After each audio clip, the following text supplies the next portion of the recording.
Pues son las 12:25 de la mañana, avanzamos en este tiempo de Ponte en Acción, en un momento en el que vamos a meternos de lleno en los grandes asuntos que centran la actualidad de esta mañana, en una semana que acaba de arrancar y que viene repleta de múltiples referencias. Con todo esto vamos a recibir a nuestros invitados en nuestro tiempo de tertulia y recibimos a José Luis Merino, director de renta fija y fondos mixtos en Santa Lucía AM Asset Management. José Luis, muy buenos días.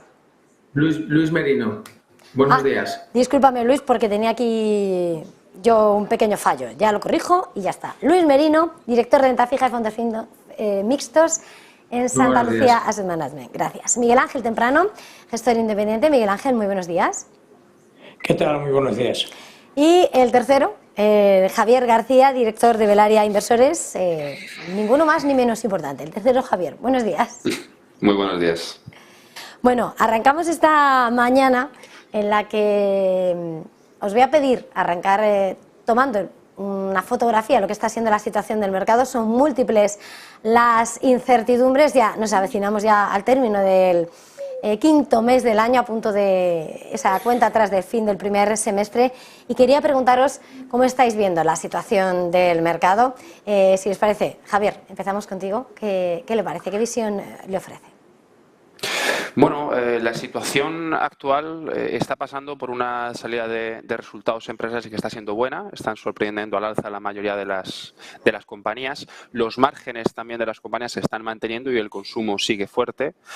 Esto principalmente a corto plazo nos da que pensar que parece que los próximos 6 meses, el próximo semestre del año, va a ir bastante bien. Luego hay otro punto muy importante, que es bueno, pues lo que hemos estado sufriendo todo el año pasado, que es la inflación.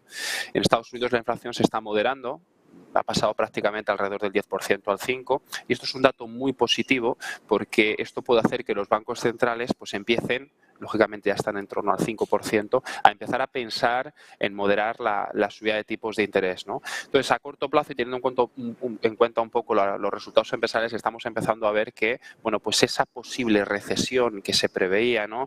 Esa posible, bueno, pues caída de los mercados bursátiles, pues parece que no se está dando tanto. Y ese soft landing que antes se hablaba, que para que quedaba un poco lejos, ¿no? Que todavía no se sabía, pues cada vez parece que es más real, ¿no? Que efectivamente es posible que el mercado financiero, dado los resultados que está viendo, pues no tenga un problema importante, ¿no? Los dos problemas vitales que hemos tenido ahora durante las últimas semanas es todo el tema de los bancos regionales en Estados Unidos, que bueno, no vamos a hablar mucho de ello, ya sabemos todos lo que pasó pues con Silicon Valley Bank, todos estos bancos, ¿no? Sin embargo, bueno, pues el tema de salidas de depósitos se ha normalizado muchísimo. Cada vez se ve pues más normalidad en este tema y luego también estamos viendo que estos pequeños bancos americanos durante la semana pasada hubo un día que subieron más de un 7%, por tanto estamos viendo que también pues está empezando a haber más credibilidad en esta parte. Y luego el segundo punto es el techo de la deuda, que es algo que de lo que se está hablando muchísimo ahora. Sin embargo, pues desde el año 1960, prácticamente los últimos 50 años, este dilema lo hemos tenido 78 veces y las 78 veces se ha modificado o eliminado el techo de la deuda. Por tanto, es muy posible que la siguiente vez, que es la que nos toca vivir en 2023, pues seguramente se elimine o se modifique. Principalmente porque si no se hace, la economía de Estados Unidos tendría problemas, lógicamente países emergentes también, y lógicamente, bueno, pues el dólar también sufriría, ¿no? Por tanto, pues cabe la posibilidad o es muy probable que eliminen o modifiquen el techo de la deuda y que, por tanto, bueno, pues siga su curso, sobre todo cuando la inflación se está moderando y cuando los resultados empresariales son buenos. Es una excusa que puede tener el gobierno para bueno, pues tomar esa decisión, ¿no? Entonces, bueno, esa es un poco la perspectiva de mercado y hacia dónde creemos que podemos ir de cara a los próximos 6 meses. Miguel Ángel, ¿cuál es su visión? Por ir completándola entre los tres. Yo soy un poquito menos optimista. En primer lugar, yo creo que los datos macro que estamos viendo, pues por una parte, efectivamente, los resultados empresariales están siendo mejores que lo esperado, pero hemos visto la semana pasada unos datos en el sector inmobiliario americano realmente malos.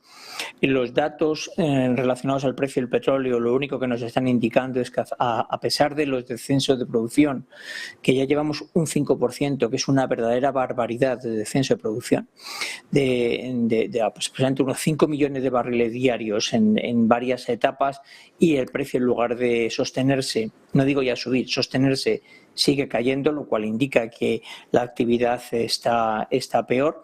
Y luego yo creo que nos enfrentamos a un momento de las negociaciones del techo de deuda mucho más complicadas que las veces anteriores. De hecho, la vez anterior, digamos, la vez más complicada, la vez anterior, que fue con Obama de presidente y Geithner de secretario del Tesoro, ya hubo este impago o se sobrepasó esta fecha, se tomaron lo que se llaman medidas extraordinarias, que entre otras cosas, pues se permite utilizar como colaterales en los bonos vencidos a los bancos comerciales para obtener más liquidez y sin con eso incrementar la deuda, pero es que el problema de ahora es un problema político. Ahora mismo tenemos 46 congresistas republicanos que están realmente atrincherados en una cosa que le llaman el Freedom Caucus, que sería como la Alianza por la Libertad, más o menos, que son unos fanáticos de Trump que no van a apoyarlo. El problema está en que hay otros 98 congresistas de los 22 estados en los que pertenecen estos 46 señores y señoras, cuyo cambio de voto a favor de apoyar a los demócratas en el techo es muy complicado, porque no nos olvidemos que en Estados Unidos cada 2 años se renueva totalmente el Congreso y lo del Freedom Caucus en estos 22 estados cada vez tiene más fuerza. Por lo tanto, nos encontramos que o bien los 78 restantes votan en masa, o bien también votan con estos 98. La situación es muy complicada y yo tengo la sensación, y la tengo desde hace bastante tiempo, de que como mínimo lo primero que vamos a ver es un cierre de la administración y eso va a afectar a los mercados. El día 1 de junio cerrará la administración americana, se procederá a despedir a muchos trabajadores, como ya se ha hecho otras veces, y ahora empezaremos con las medidas extraordinarias. ¿Y qué va a ocurrir después? Pues no tengo ya ni idea, pero que va a afectar a los mercados y le va a generar volatilidad, digo que va a ser extremo. Bueno, pues para completar la fotografía, Luis, veíamos a Javier más optimista, Miguel Ángel menos. ¿Cuál es su visión? Bueno, pues yo creo que esto forma parte de una negociación política, de un tira y aflojo político, que ya hemos visto, como se ha comentado antes, en anteriores ocasiones, y que se está jugando pues con esos plazos, ¿no? Donde la propia Yellen pues ha dicho que el límite pues es a partir de junio, ¿no? Entonces yo creo que al final, incluso aunque se sobrepase esa fecha, pues la tendencia es que forzosamente tienen que llegar a un acuerdo. Es decir, todo el mundo las buenas noticias es que todo el mundo es consciente de la gravedad de un default de Estados Unidos. Entonces, ellos mismos, ¿no? No es como cuando se produce un default por algo inesperado o por un autócrata, etcétera, etcétera. Es decir, yo creo que todo el mundo, incluso los seguidores de Trump o los seguidores más radicales, son conscientes de la gravedad del asunto. Entonces, es un poco, para mí, forma parte de una negociación política, un tira y afloja, y que al final acabarán solventando, bajo mi punto de vista. Que en el corto plazo puede haber un impacto, efectivamente, en ese parón económico en determinados proyectos, en la administración pública, potencial ruido en mercados no es descartable, pero no creo que sea un evento, digamos, disruptivo. En este conjunto, en esta fotografía del mercado, sin lugar a dudas se cuela la atención sobre el sector financiero. En un momento vamos a volver sobre ese tema, pero también quiero poner la mirada sobre, sin lugar a dudas, lo que está siendo otra de las grandes cuestiones, esa batalla comercial, esa batalla tecnológica entre Estados Unidos y China. Entre los últimos movimientos lo hemos visto, ese freno para la compra en infraestructuras críticas por parte de China a Micron Technology, a la estadounidense, y precisamente siguiendo este tema ha estado nuestra compañera con ese veto a los chips de Micron que escala la tensión. Raquel Rero, muy buenas, cuéntanos. Hola, ¿qué tal, Eva? Buenas tardes. En efecto, China lanza un nuevo ataque en la guerra tecnológica con Estados Unidos. La Administración del Ciberespacio de China, la agencia reguladora del país, ha vetado la compra de los productos fabricados por la estadounidense Micron Technology. Dice que sus productos no han pasado los controles de ciberseguridad y considera que esto puede suponer un riesgo para la seguridad nacional. Según la agencia, Pekín promueve firmemente la apertura de alto nivel al mundo exterior siempre que se atenga, dicen, a las leyes y normativas chinas. Dice que todas las empresas y plataformas de de países extranjeros son bienvenidas, pero que tienen que cumplir con su normativa. Eso es lo que dice China. Ya tenemos también la respuesta de la secretaria de Comercio norteamericana. Se opone a estas restricciones y dice que no tienen ningún fundamento. Avisa que el Departamento de Comercio de Estados Unidos se va a poner en contacto con Pekín para detallar su postura y tratar de encontrar más información al respecto. Califica a China de ser incoherente. Además, Micron Technology ha hablado con algunos medios, leemos algunas declaraciones en la BBC, dice que están evaluando la situación y viendo cuáles son los próximos pasos a seguir. Esperan poder seguir hablando con las autoridades chinas. Recordemos que Micron Technology es uno de los mayores fabricantes de chips, de semiconductores de Estados Unidos, y más del 10% de sus ingresos provienen de China continental. Así que ojo con lo que pueda pasar para la compañía norteamericana. Esta noticia ya ha hecho sufrir en bolsa a Micron. Vamos a ver qué sucede en los próximos días según se vaya desarrollando la historia. Lo que también hemos visto es cómo subían en bolsa, cómo reaccionaban ante la noticia las compañías competidoras asiáticas como Samsung o SK Hynix. La guerra de los semiconductores entra así en una nueva fase. Vemos cómo China sigue buscando ese liderazgo tecnológico mundial, mientras Estados Unidos intenta cortar esas ambiciones de la segunda economía mundial para seguir manteniendo su propio liderazgo. Esta, como decimos, es la última fase de esta guerra de los semiconductores, pero desde luego no será la última noticia al respecto. Gracias, Raquel, por este análisis de lo que da de sí y cómo se ha cotizado en los mercados, además, esa decisión por parte de China a Micron Technology, ese veto a sus productos. Volviendo al análisis, estaba diciéndose hace un momento cómo íbamos a mirar al sector financiero, también al sector tecnológico. Estamos asistiendo en este momento a, una vez más, Estados Unidos es protagonista más allá del techo de deuda, es la primera economía del mundo, y la batalla tecnológica con la segunda economía del mundo, en un momento que estamos viendo ese choque de fuerzas. No sé cómo nos posiciona o cómo les posiciona a la hora de analizar la situación del mercado y sobre todo el potencial que tiene ese sector clave, esa tecnología, esos semiconductores que está enfrentando, que llega a esos niveles incluso en la geopolítica tensando la cuerda. Luis, no sé si le apetece comenzar. Sí, a ver, esto es un episodio más de una guerra comercial iniciada hace tiempo, cuando estaba Trump con China, ¿no? Y no es más que un poco la política de bloques, un replanteamiento de la globalización, una mayor fragmentación, que con la guerra de Ucrania, digamos, se ha vuelto a reavivar en el sentido de que China apoya tácitamente a Rusia, no tan explícitamente, pero un acuerdo comercial de todo tipo. Y aquí al final no estamos hablando más que políticas de bloques, ¿no? Que se ha cristalizado con la cumbre de este fin de semana en Japón del G7. O sea, el G7 lo que trata es de aislar a China y sus aliados e incluso incrementar el número de sanciones. Recientemente, por ejemplo, el petróleo que venía de Rusia vía India, pues también se está sancionando. Es decir, al final estos son episodios donde China ha reaccionado pues a unas medidas, lógicamente, de presión comercial. Y al final es una presión económica entre bloques luchando por un liderazgo, ¿no? Yo creo que esto va a continuar, ¿no? El impacto en mercados tiene diferentes ángulos. Por un lado, la fragmentación o la revisión del modelo de globalización pues ha provocado inflación, es decir, ha provocado que determinados socios en los cuales se confiaba, como era China o como era Rusia para el gas, pues se está replanteando. Entonces supone una diversificación de fuentes de suministro, tanto tecnológico como energético.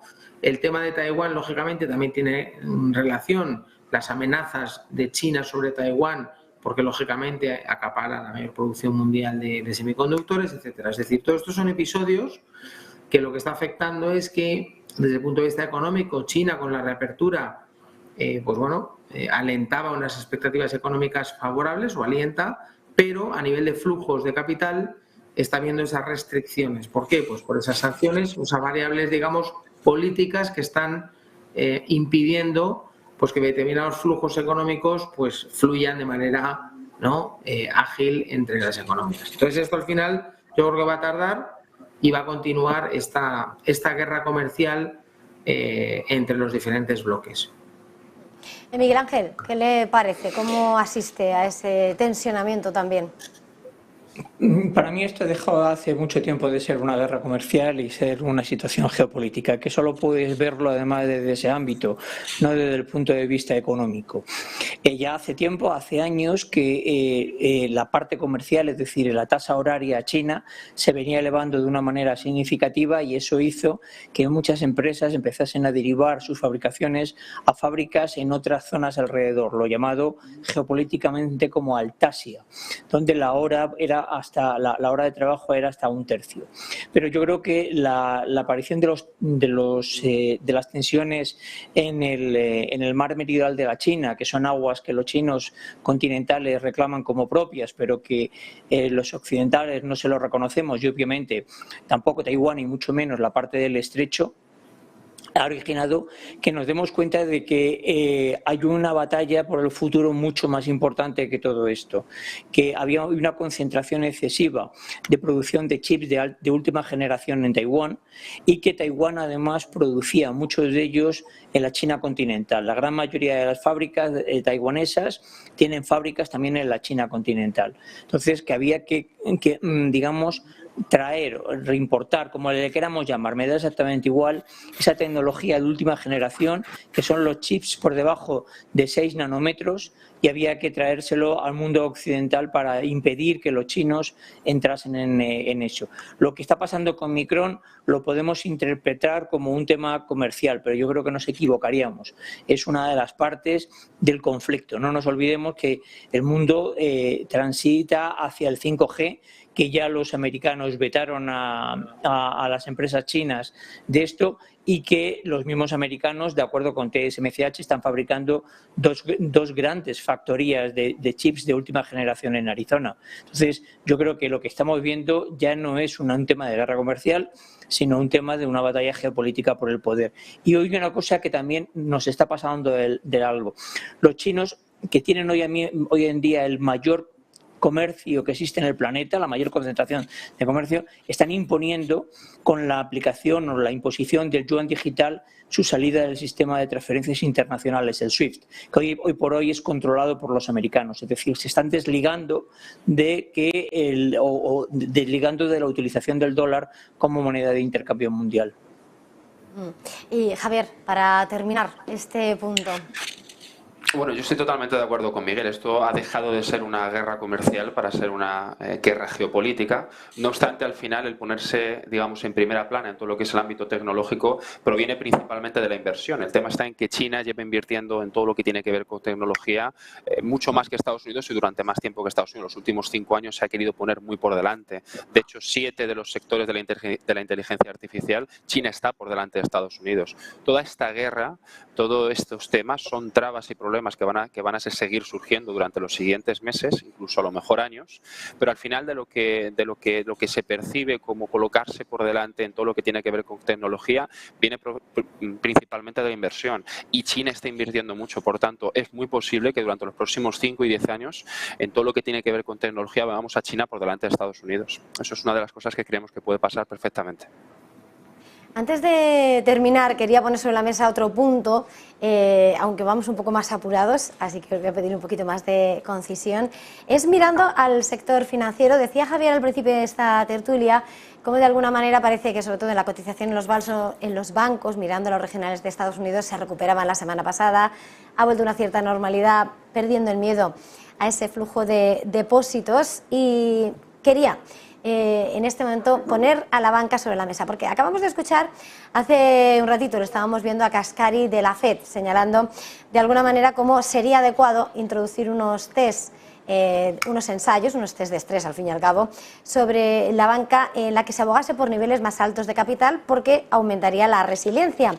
Pero al mismo tiempo sé que, hablando sobre la salud financiera, os voy a dejar que me miréis tanto el sector financiero a un lado como al otro del Atlántico, porque también hay un asunto que yo sé que Miguel Ángel temprano quería hacer alusión a él, porque el ministro de Finanzas alemán ha preguntado a la ministra Calviño sobre la salud de nuestros bancos en un momento en el que hay un trasfondo, ¿no?, a esa pregunta. Como vamos a ir por partes, Miguel Ángel, sobre esa cuestión de lo que pregunta Alemania, tratando de ser algo malicioso, ¿qué es lo que busca? ¿Qué es lo que piensa Alemania de los bancos españoles? Realmente Calviño lo que ha hecho es poner sobre la mesa el que haya una unión bancaria a los efectos de un fondo de garantía de depósitos común. Y lo que le ha contestado el ministro de Finanzas alemán ha sido que antes de empezar a hablar de unión bancaria en estos términos deberíamos de ver cuál es el balance de los bancos, fundamentalmente de los bancos del sur de Europa en lo referente a sus bonos. Yo creo que lo que ha venido a decir es algo que todos conocemos. Hay un defecto de valoración y por lo tanto los balances no están correctamente equilibrados porque se les permitió en su momento a los bancos, y ya no sé cuántos de ellos, porque el Banco Central no lo ha dicho, a los bancos que mantuviesen los bonos a vencimiento. Obviamente, cuando los tipos de interés suben y antes o después, y de alguna manera antes o después, los bancos van a entrar en una guerra de depósitos que ahora de momento no tienen, pero antes o después entrarán, se pueden encontrar con lo que les está pasando a los bancos regionales americanos, a los cuales, por desgracia, creo que el problema ni muchísimo menos se ha acabado y que tengo yo ahora mismo 5 en la lista, que no solamente es el PacWest, es que son el Western Union, o sea, el Western Digital. Hay una serie de bancos que van a ir cayendo uno detrás de otro, y antes o después. La pregunta es, ¿el ministro alemán sabe algo que no sabemos los demás? Que queda en el aire. Luis, Javier, no sé cuál es vuestra opinión, mirando a un lado y a otro, tanto el llamamiento de Kaspari sobre buscar una mayor residencia de los bancos americanos, como ese cuestionamiento de Alemania. Javier.